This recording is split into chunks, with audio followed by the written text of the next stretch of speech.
I'm Amy, sex educator, sex and relationship coach, and co-owner of PurePleasureShop.com. I'm April, VP of the cutting-edge sex toy company Hot Octopus, and I dedicate my life to the business of sex. We are on a mission to teach you how to have hot sex, deep intimacy, and how to make your own rules for who you are as a sexual being. Welcome to the Shameless Sex Revolution. Want to learn more? Go to shamelesssex.com. And for 15% off of some of our favorite sex toys, use code ShamelessSex at PurePleasureShop.com. You were listening to a pleasure podcast. For more from our sex podcast collective, visit pleasurepodcasts.com. Well, hello, everyone. Hi, everybody. Welcome to the Shameless Sex Podcast. April was just singing our newest jingle. Viva la vulva. And then I was singing, well, I have a really awesome bouffant right now that sort of reminds me of Elvis Presley. Ooh. So I was singing, you ain't nothing but a vulva. That's like Crying all the time. a little too good. Now you got to see the lip quiver, though. You ain't never gone around and ain't nowhere to mine. Oh my gosh, I you don't can see know. her face right. Viva la vulva. And why are you saying Those Viva are la two Vulva? separate songs, by the way. Oh, okay. Both by Elvis Presley. Thanks, Elvis, also known as April. My grandma had one of those 8-track players. You know what that is? From back in the day. From back in the day. So I used to listen to that there, Elvis Presley, all the time. Over and over again. Over there at Meemaw's house. Meemaw. Did you call her Meemaw? One of my dad's mom, I called Meemaw. That's adorable. Come over here, give me my hug. That's what she would say. She was from West Virginia. Come over here, give me my hug. Oh my gosh. I love when your little accents come out. They make me really happy. Yeah. And your Elvis is pretty spot on. Have you been practicing lately or something? Because that was, as we say, I've always been good at it. nailed it. Even though, but then I started getting worried about getting weird lip wrinkles permanently if I did the would get lip stuck. quiver too much, just like raising the eyebrows too often. Oh yeah. But I don't care about smiling too often and getting those laugh marks. I think smiling is a good thing. Are there a lot of people out there who try not to smile just so that they don't get wrinkles? I try not to whistle to not get wrinkles, but I love whistling. I can only whistle in and not out. What does that mean about my blowjobs? Uh-oh. Well, you did just swallow cum for the very first time, so... This episode is brought to you by Elvis Presley, everyone.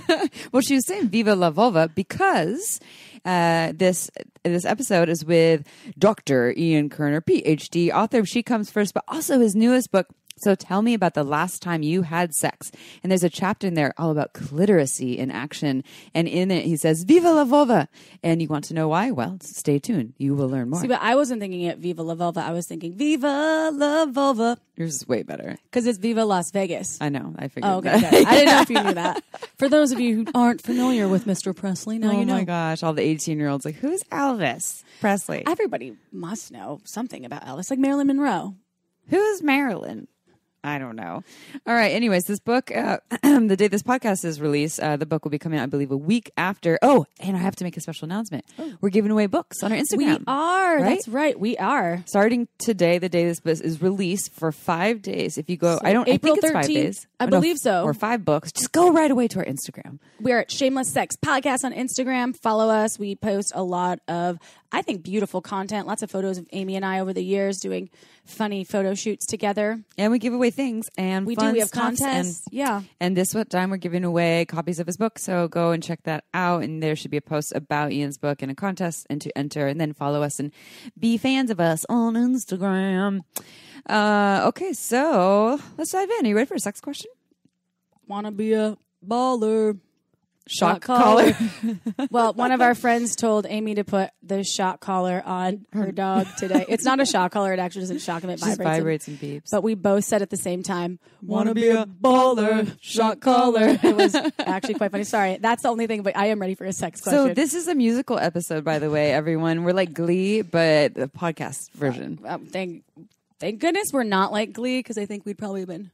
Is that the one that you get kicked off? No, Glee is the Oh, that's The Voice. the TV show. Oh. Oh, I loved Glee. The Glee. Voice. Yeah, we're not doing that. We're not today. doing that. We'd be immediately banned. No, I don't know. You're pretty good. I'm out. You're in. I can't sing very high. No, I'm an alto. You're a little more Janis Joplin.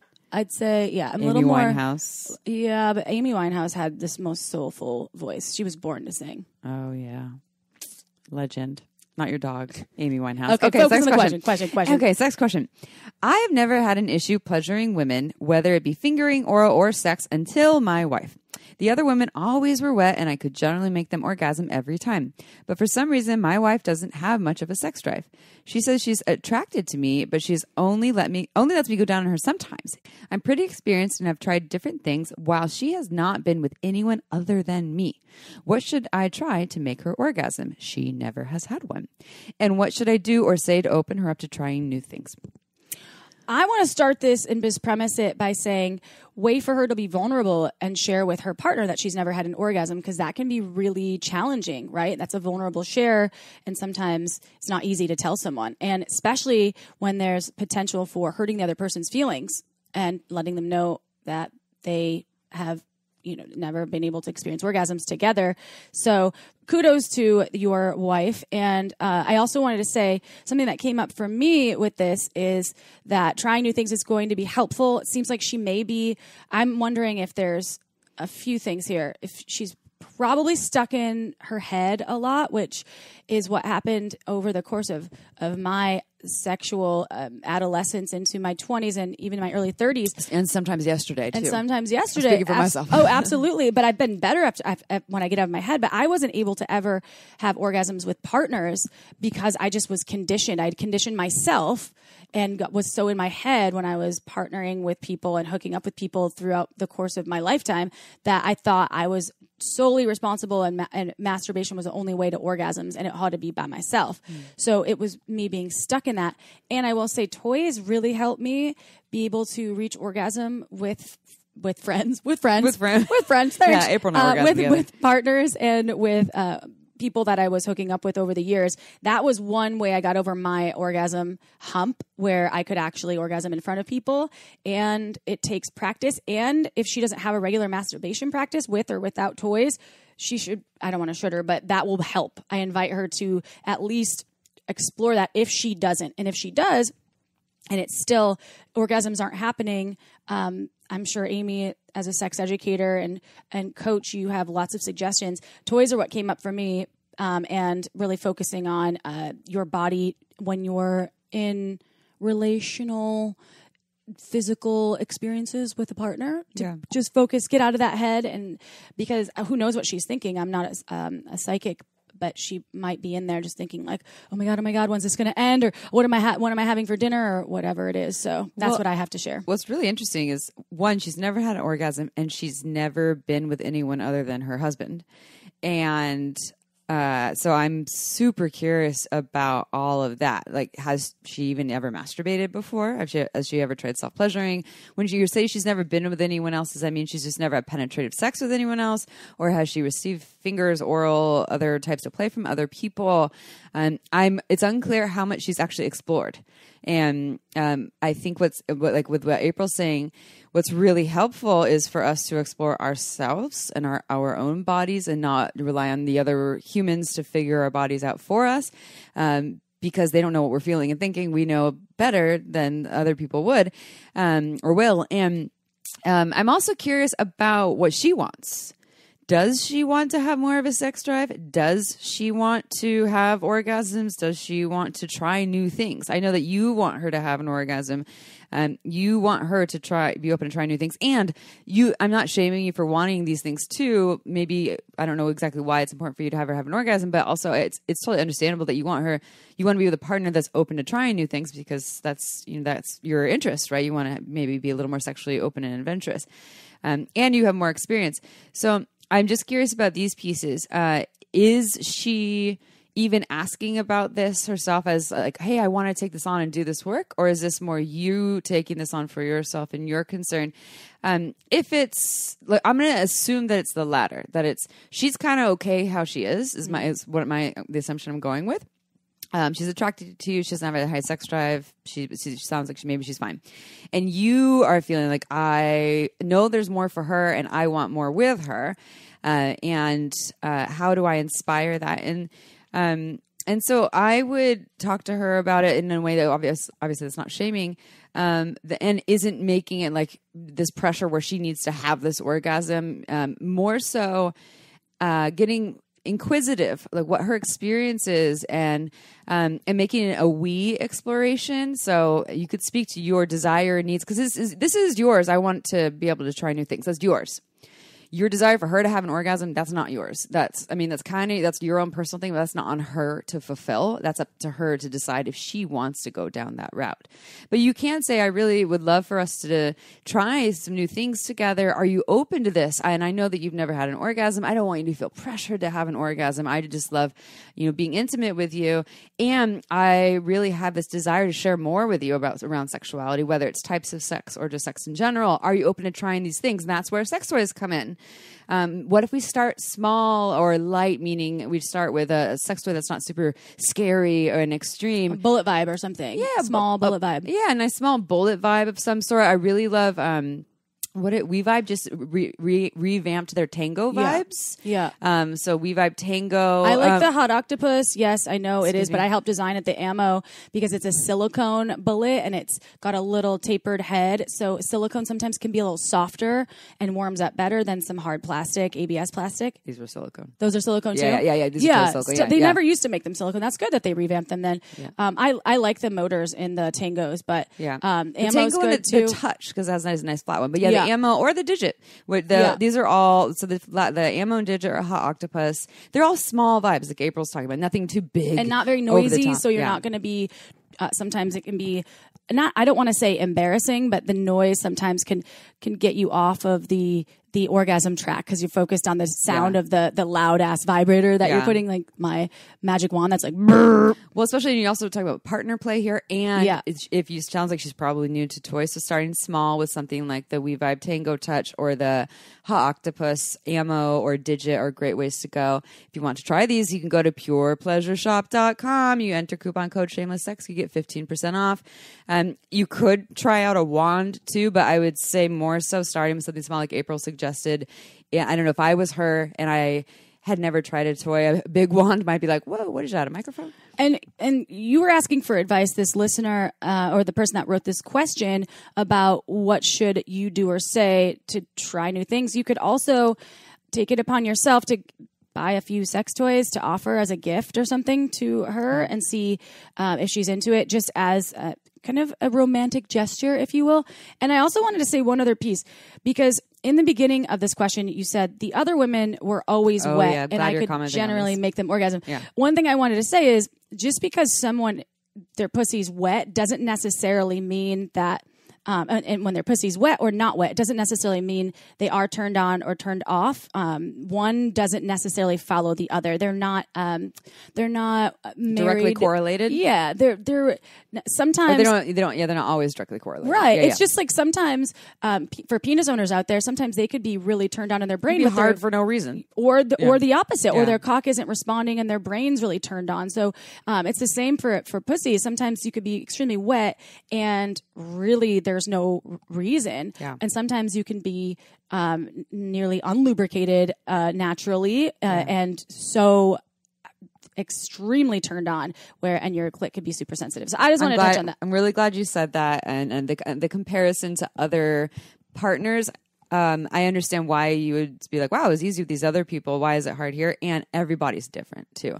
And so we have to go into this understanding that everybody's different, not only the physiology of the body, but the past experiences, the shame, the trauma, all these things. And should your partner decide they do want to do work around this, and they maybe trying sex toys is one thing, but also they feel like they do have some blocks, some shame, some trauma, etc. This is where therapy comes in. Sex therapists, sex coaches, sexological body workers. Well, also the physiology piece was important. It also could be if she's on birth control, if she's on any kind of hormone supplements or antidepressants. If it's hard for her to orgasm. Right. Or some other medications too. So there could be a lot of different factors to this. And there's, as Amy said, there's sexological body workers. There's so much reading materials. There's literature you can get. Yeah. We've had authors on our show before that have had great suggestions for helping folks that are on birth control, have other options out there. Yeah. I think I'm going to create a blog post for because we get this question so often, people looking for coaches, therapists, or sexological body workers to work with. And that's not what this person's asking, but I constantly am sending that to people. Like a resource page. Yeah. And I'll try to create that. I know we have some on our resource page already ready, but I will create something else too that will Well, make it we a have a little new more intern. direct. Maybe we can ask her. Hey, oh yeah, I forgot about a new intern. Yeah, we don't know if she wants us to say her name. Oh, hey, new intern, if you're listening. If you're listening, hi. We love you. All right, we're going to get into the bio and then dive right into the podcast in one moment. But first, before we do that, I just want to talk to you about one thing, everyone. April, you know how important it is for me to feel healthy, sexy from the inside and out, right? Yeah, food is majorly important. How do you know I was talking about food? I was talking about my pussy. Oh, sorry. Oh, no, just kidding. I was talking about food. No, I was talking about food. So April and I, we want to feel healthy inside and out. We want to feel sexy inside and out. We want to feel like our best selves inside and out. And we are also really fucking busy. We have really busy lives. We have multiple jobs. We have lots going on in our lives. And that's why we love Sakara. Sakara is delicious plant-based meals. They're delivered right to our door. They're ready to go. And there's no preparation. The menu is constantly changing. They are delicious, nutritious. I'm in love. And guess what? Sometimes they also boost my energy, improve my digestion, and get my skin glowing. And we both live by ourselves, so Sakara has been super helpful. But even if you live with a few other people or one other person, so helpful. Yeah. I never waste produce anymore and throw it out like I used to, so because I didn't get to cooking it. But that Game was a side note. changer. So along with delicious plant-rich meals, Sakara also offers daily wellness essentials like supplements and herbal teas to support your nutrition. Experience the transformative power of plants with their best-selling Metabolism Super Powder. It's made with organic raw cacao. It works to boost energy, eliminate bloating, minimize sugar cravings, and reduce your fatigue. And now, Sakara is offering our listeners 20% off their first order when they go to sakara.com/shameless or enter code shameless at checkout.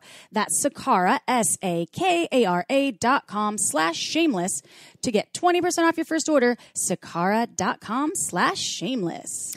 All right. Go check it out, everyone. April, tell us about Ian Kerner, Dr. Ian. Oh, he said just call me Ian. Yes. He's so humble. He has a him. PhD. He's incredible. This interview was so much fun. So here we go. Here's Ian's bio.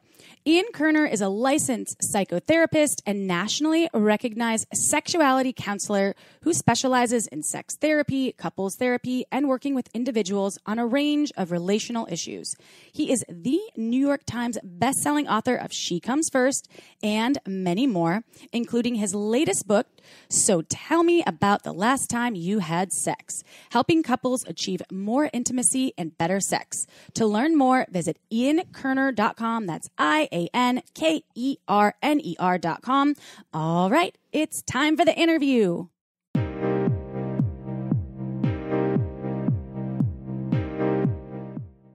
All right, everyone, it is interview time, and we are here with Ian Kerner, PhD, LMFT, who was also here before, I think we were saying maybe over a year ago, talking about the topic of She Comes First. And we were talking about this before this episode and on that episode about how that book, She Comes First, you can imagine what it's about.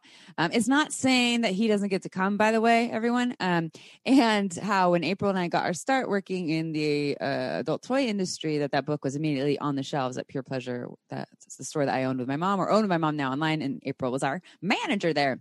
So it's really exciting to see that Ian has come out with a new book called So Tell Me About the Last Time You Had Sex, and we will dive further into it. I just want to do a shout out for one of the chapters. It's called Cliteracy in Action. And then I love how it's like a guide, right? There's a lot of information there. You give techniques and then you give homework. But after the technique section, it says, Viva la vulva! Viva la vulva. It's like an Elvis, right? Yeah. That's what came up for me. Yeah. Well, you know, through everything, my biggest message has honestly been about cliteracy. It just ends up infusing all of my sessions with, especially with heterosexual couples, all of my work. I just think it's at the essence of, orgasm equality and pleasure equality. Yeah, definitely. And we'll dive deeper into a little more about that and what we can expect from the book. But let's start with the same question. You already did this you were talking in the bio already. We had you on here before, but we're going to ask you again. Tell us about how you got to where you are today in the field of sexuality.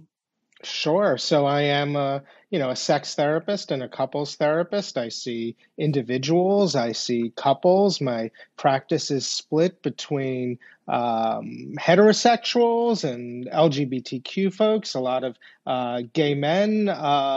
And how did I end up getting here? Seeing like 30 patients, a week. It really started with my own sexual issues and dysfunction going back to when I was a young adult and a teenager. I suffered from a very common sexual problem, early ejaculation. It's actually the number one problem that men deal with of all ages. I'm very upfront and honest about that because that's what makes me kind of relatable. And that's what people want to connect with me around because we all feel on some level, I think, a little sexually marginalized. We all have a problem that causes us to sort of live with some silent desperation and shame. And I grew up in an era where there was no internet. There were no like men's magazines, there were barely women's magazines. And I was really confused and I had no one to talk to.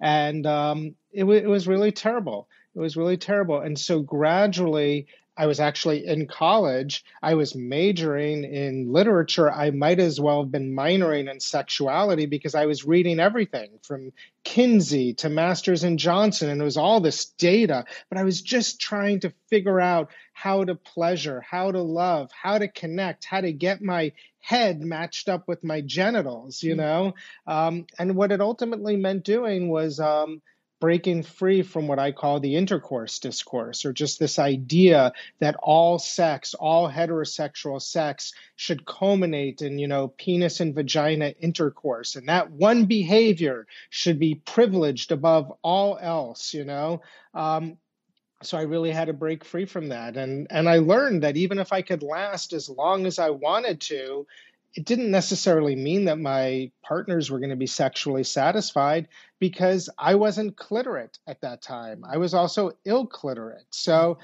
I guess in really educating myself, breaking free from the dominant narratives around sex, and really discovering how female sexuality really worked, that became the energy that, propelled me on this journey.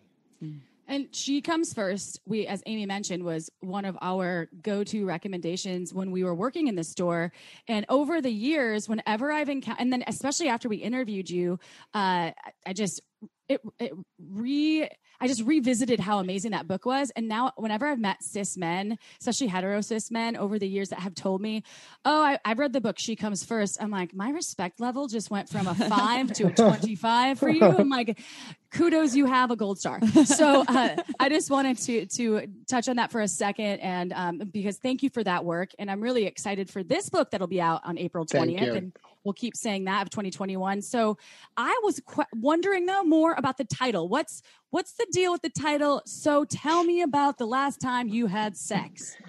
Yeah. So that is a question that I ask all of my sex therapy patients in every first session that I do. And you have to remember, couples and individuals are coming into me, they're coming in with problems that they've waited 5 years too long to talk about. They are seething inside and they're coming in, it's like they're in pain and they want a solution. So my goal is to get them out of pain as quickly as possible. I want them leaving that first session with me with feeling like, hey, I connected with somebody.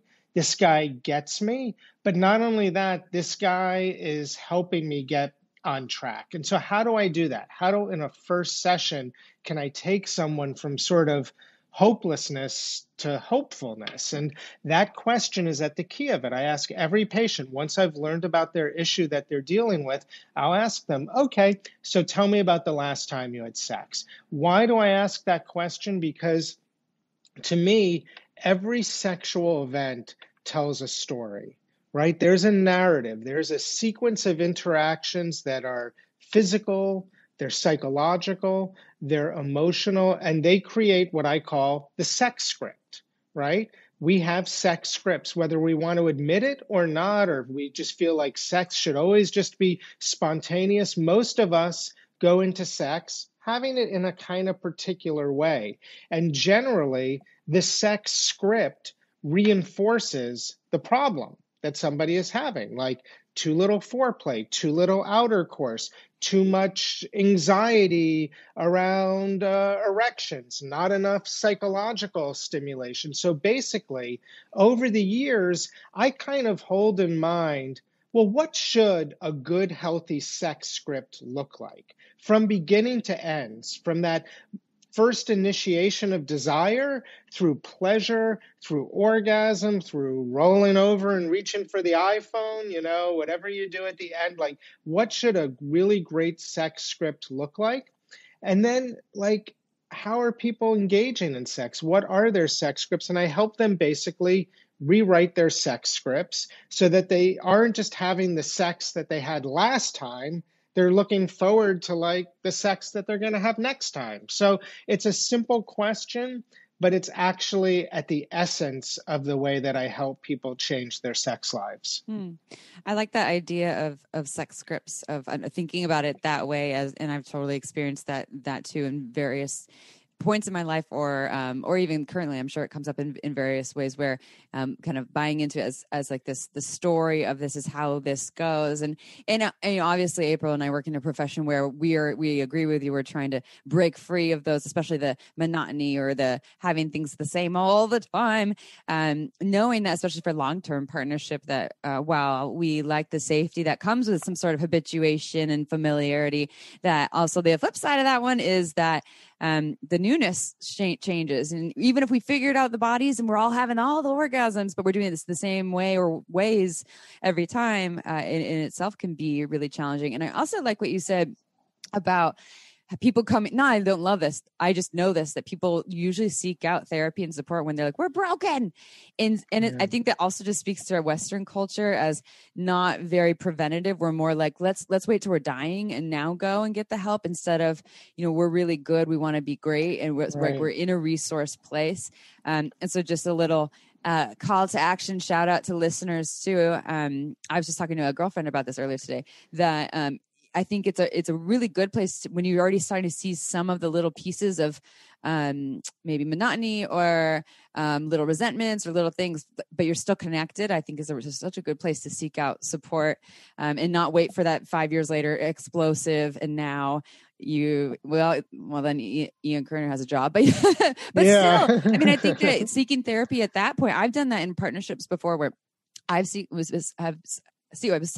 out support when we were really good, and those sessions were so much easier to practice a lot of the tools. Seeked or sought? I sought out. Ian, Yes, there you go. That's right. No, April, Yeah. you got it. April's our spelling bee extraordinaire here. So anyways, just an invite there. But what I wanted to ask you, and we're going to talk a little more about sex scripts in a minute, but also how do you really help them rewrite sex scripts? Like, what does that even look like to rewrite them?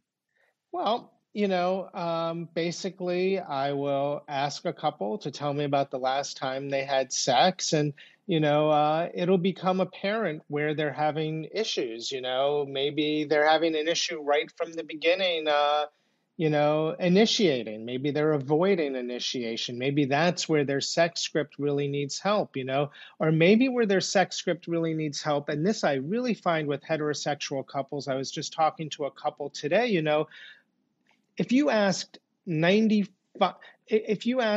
asked 100% of my patients who are heterosexual, to what extent was intercourse part of sex? 100%, almost 100% would say, of course it was. And when you ask them, how long did it take to get from initiation to intercourse, most of my couples will say, honestly, like 3 to 7 minutes, 3 to 8 minutes. We were relying on intercourse to get us through that whole sex script almost from the get-go. So I think even in a sex script, sometimes couples will initiate, but then what they really ignore is that whole phase of simmering and percolating arousal and really getting into a kind of like mutual state of arousal where they're in sync together, So I might have to target that part of the sex script. Maybe we're looking at the fact that, there just aren't orgasms happening. Or, it happens a lot, Amy and April, is that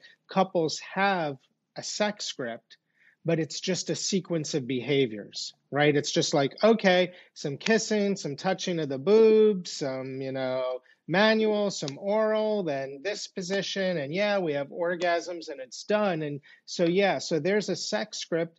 It kind of works, but it's just a sequence of behavior, and it's lost its like psychological life, or it's lost its like connective meaning. So then we have to work on, okay, it's not about the physical aspects of the sex script, it's about like the psychological and the erotic aspects of the sex script. So, again, I'm asking this question, I'm sort of dissecting in my mind, I'm listening. It's a simple question, so tell me about the last time you had sex, but I'm probably listening through like 100 different lenses. Like I'm honestly thinking about like 100 different things, which I really introduce all of those variables in the book.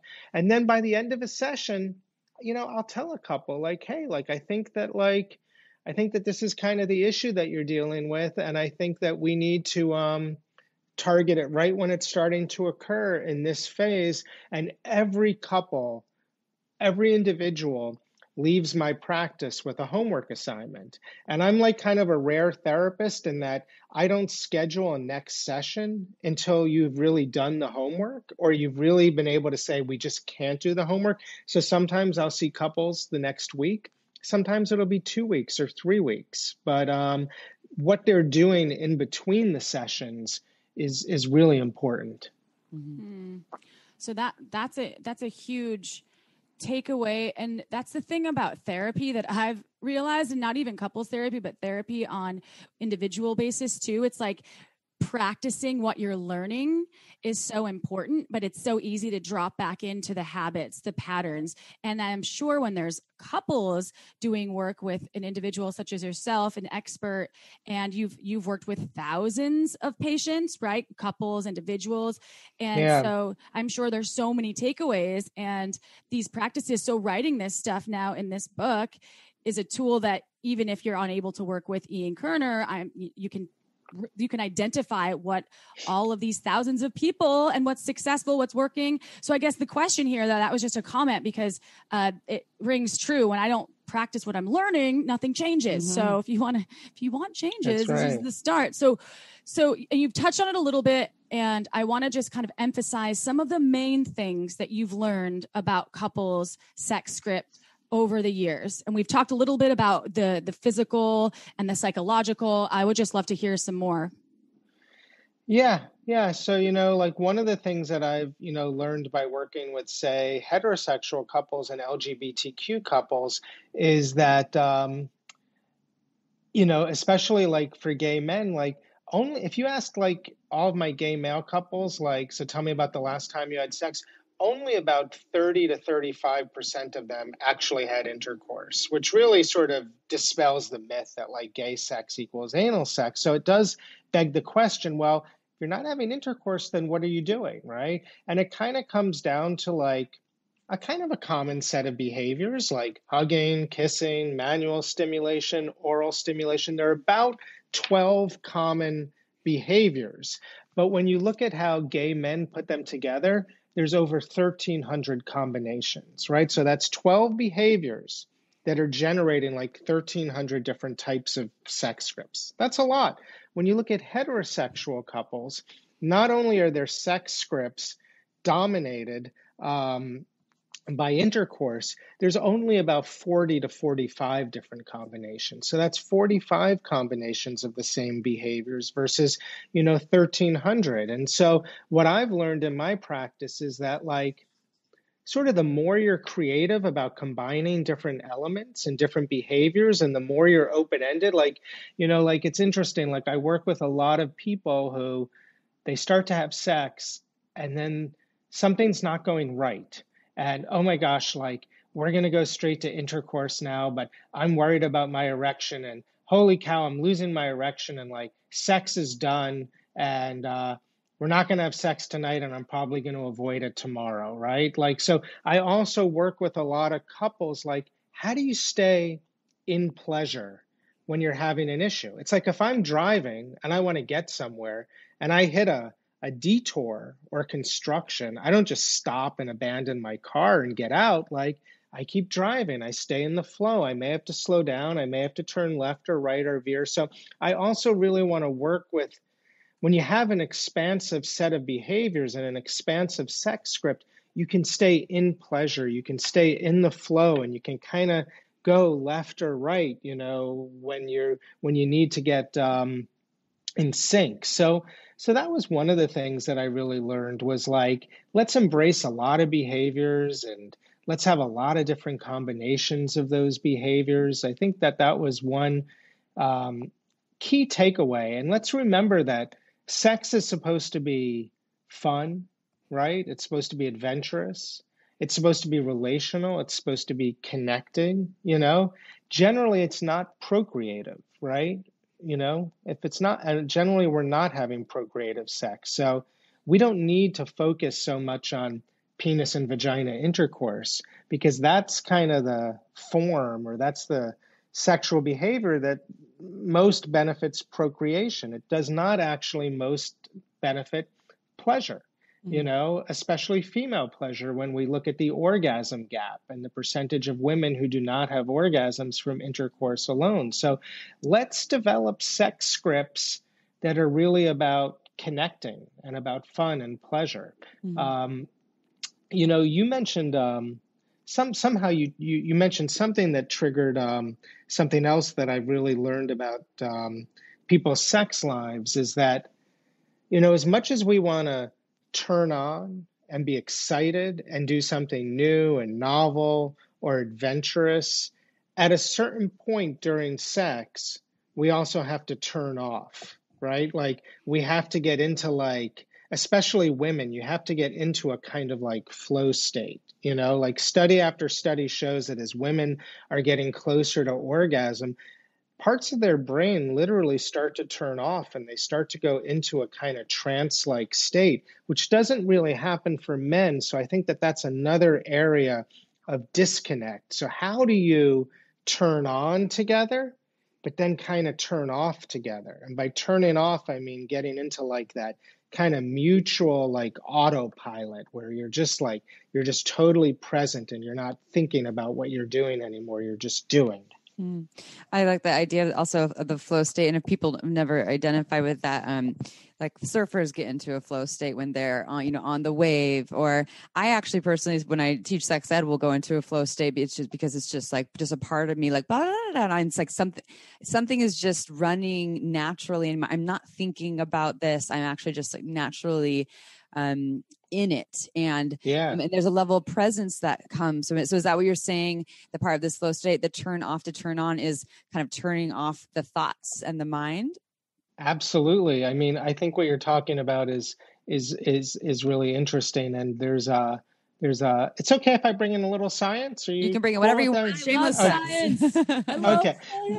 Well, there's this idea that when you're in a flow state, especially if you're in a flow state with somebody else, that it's really called entrainment. I'll give you an example. Back in I think it was like the 16th century, there was a physicist, and he had two pendulum clocks on the wall, right? Like, like the pendulums.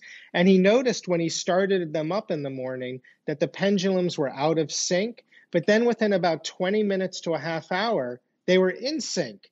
And he couldn't figure it out. Like, what the heck is going on that they start off like totally going in opposite directions, then they're moving in the same direction? He was never able to figure out in his lifetime. And it took hundreds of years in developing technology to realize that it's about sort of sound pulses and sound frequencies, and that these two pendulums were oscillating at the same frequency.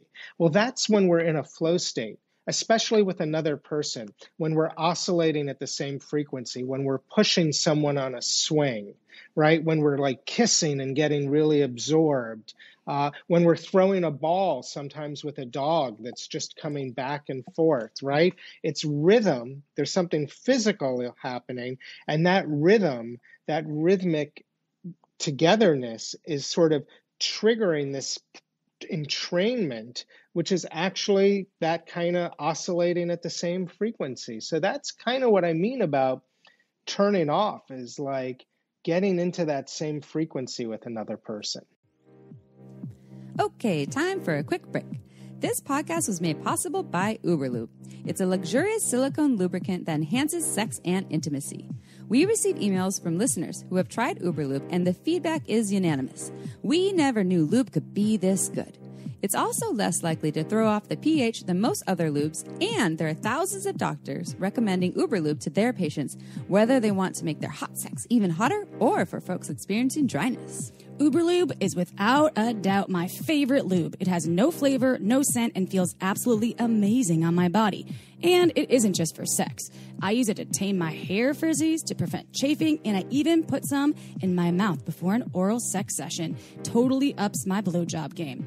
Oh, and the bottle, it's beautiful. It looks like a cosmetic product, so I just leave it out on my nightstand, totally shamelessly.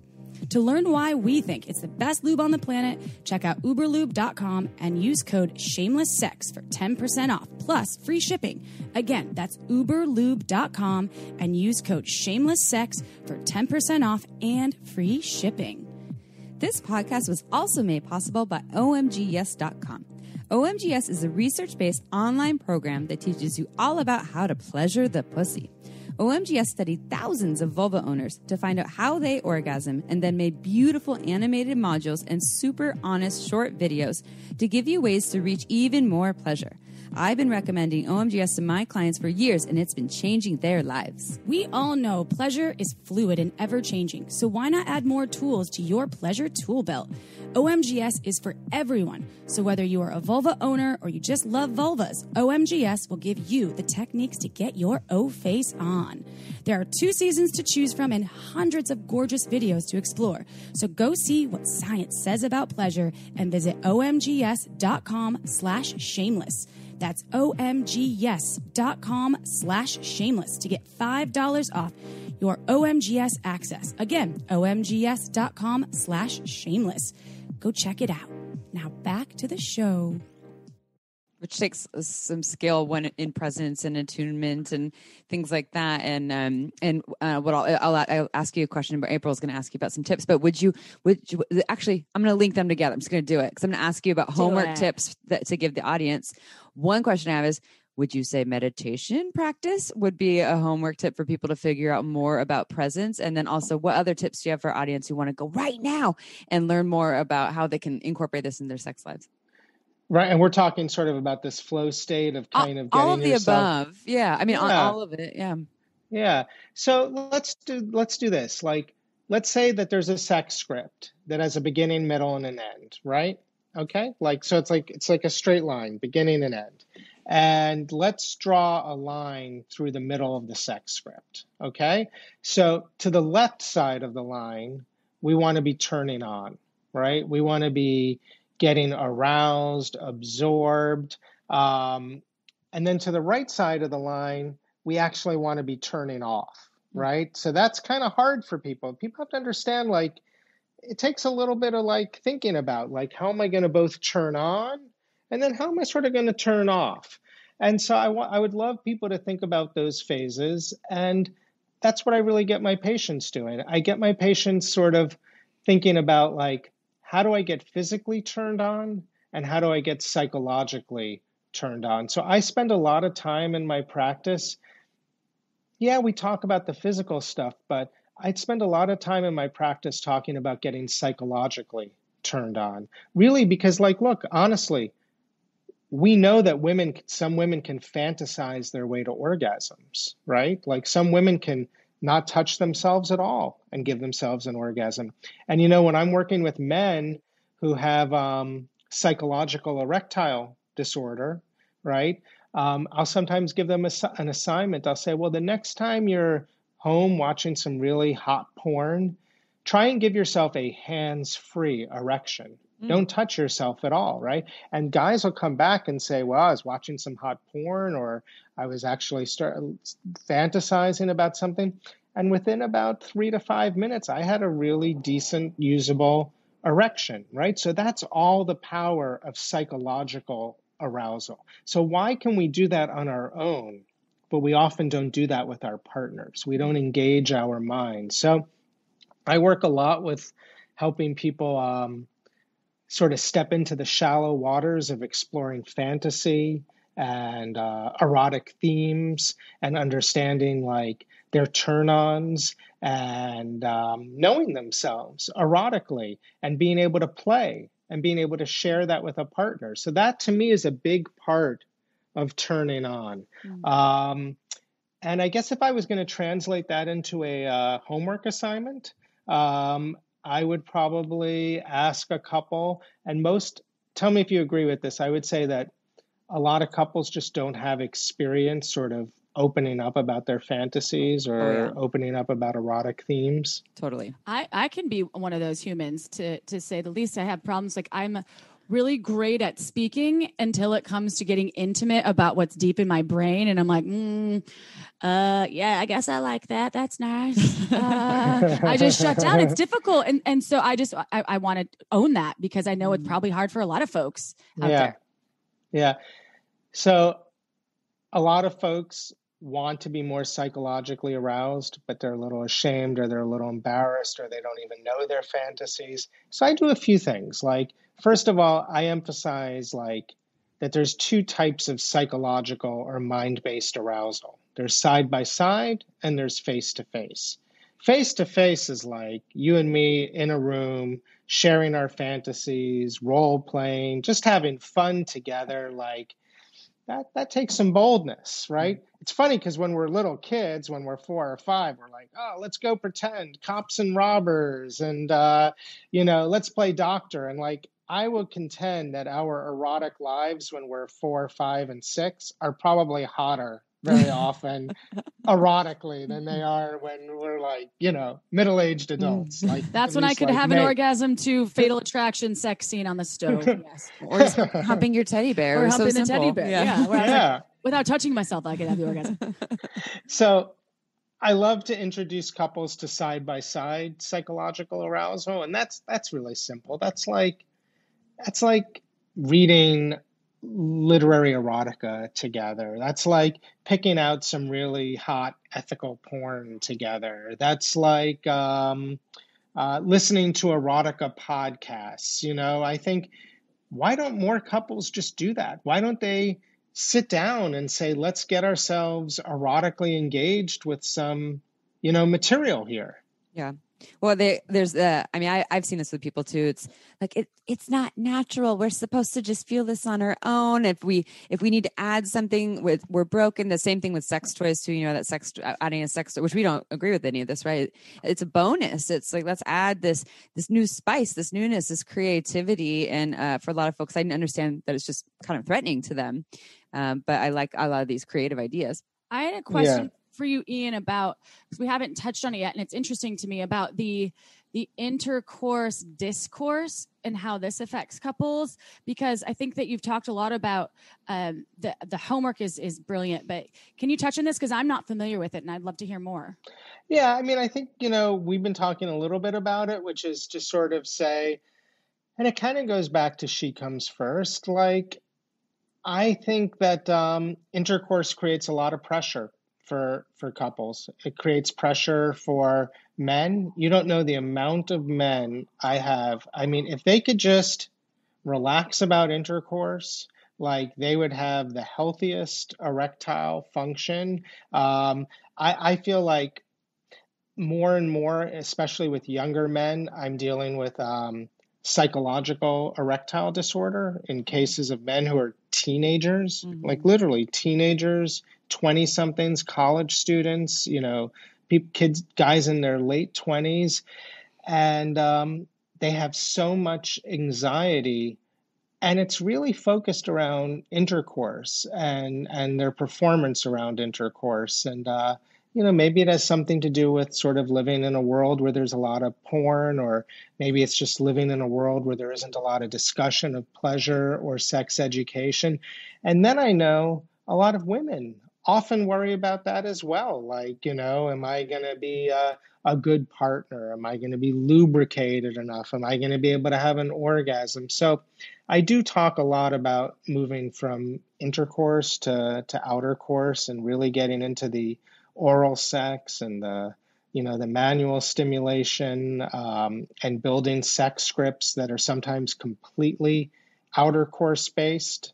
And I have a lot of tips in the book about that. So yeah, I would say, and that kind of goes back to She Comes First, and just the idea of sexual cliteracy, and not putting so much on penetration all the time. We talk a lot about that.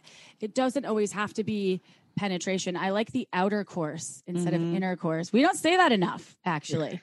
Yeah. So yeah, I love that. This is all so awesome. Like all of this information. I can't wait to get your book, which is going to be out April 20th, 2021, as I mentioned. And it's about a week before we launch this podcast. A week after. A week after. That's Thank cool. you, Amy. But if you're listening in the future, If you're it's already out. 420. If you smoke the cannabis, you can read it during then. You heard that's a National Cannabis Celebration Day in some parts of the world. I don't know. But either way, can people pre-order your book? And also, where can they find it? And can you also talk about if they want to find you or work with you? That would be great. Sure. So you can definitely pre-order the book, and I'm a little conflicted because on the one hand, Amazon is so important, and getting Amazon sales and having people write nice things on Amazon, it's just so important to a book's success. And yet I love my indie bookstores so much. So I'm a little conflicted as to where I would recommend people get the book, but follow your heart on that one. Yeah, you can pre-order. You can always find me, at my website, iankerner.com. Amy, I just want to very quickly say, you mentioned like the mindfulness thing. And I think that is so important.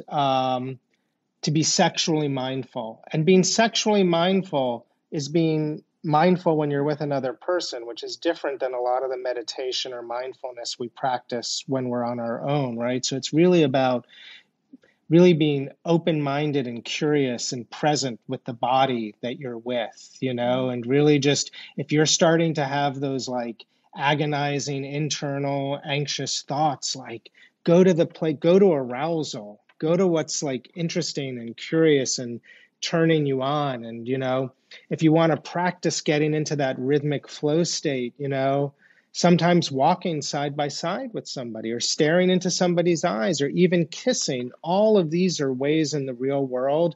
They sound simple and obvious, but you're actually practicing being present and getting into that rhythmic entrainment with someone. So I just wanted to address that. And yeah, the book is wherever books are sold. And I love hearing from people at my website. I try and respond to emails and all of that. Yeah, the book is awesome. It's I was really feeling like it was a guide, the way that you do it with the information, the tips, the real accounts, the work that you've done with people, and then homework for all these chapters.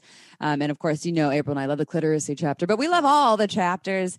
I saw pieces in there on kink, and there's a lot of really wonderful information there. So I highly suggest folks. We only had one copy, so Amy's been hogging it. Oh, we'll get you another copy. She hasn't seen it. So I didn't see it. It was going to be a surprise for me. I knew it was going to be juicy and good. I had spent about 10 minutes just looking it over, and Amy was like, "It's really good. You're going to love it." So I was excited to talk to you. Yeah, and if you ever want to do any kind of social media giveaway or something, I don't know if you do those kinds of things, but let me know and we'll figure something out. Definitely. And that means all of you that aren't following us on Instagram, it's at Shameless Sex Podcast. Go check us out. We give away awesome stuff all the time, and it's just also some great fun content for you all to check out. So maybe we can give away a book on the launch day. Ooh, maybe we could give away a couple. Let's do it. Yeah, let's do that. So check it out. The launch date's April 20th. This episode is a week before that. So pay attention and go get Ian's new book. So tell me about the last time you had sex. Remember, Ian he's PhD, LMFT, New York Times bestselling author, y'all. You heard it in his bio. He's a legitimate, amazing resource that we're so grateful to have on our show for the second time. So thank you. Do I need to call you doctor, or is Ian okay? No, you better just call me Ian. Okay, just making sure. Yes, doctor. Yes, Ian. Is that a chapter? Role play? It is, actually. Okay, that's what I thought. All right, you all, you know how it goes. It's the end of the show. And I can't end a Shameless Sex podcast episode without talking about Margins wine, because Amy and I have loved it. Loved it now. I think it's almost been 3 years.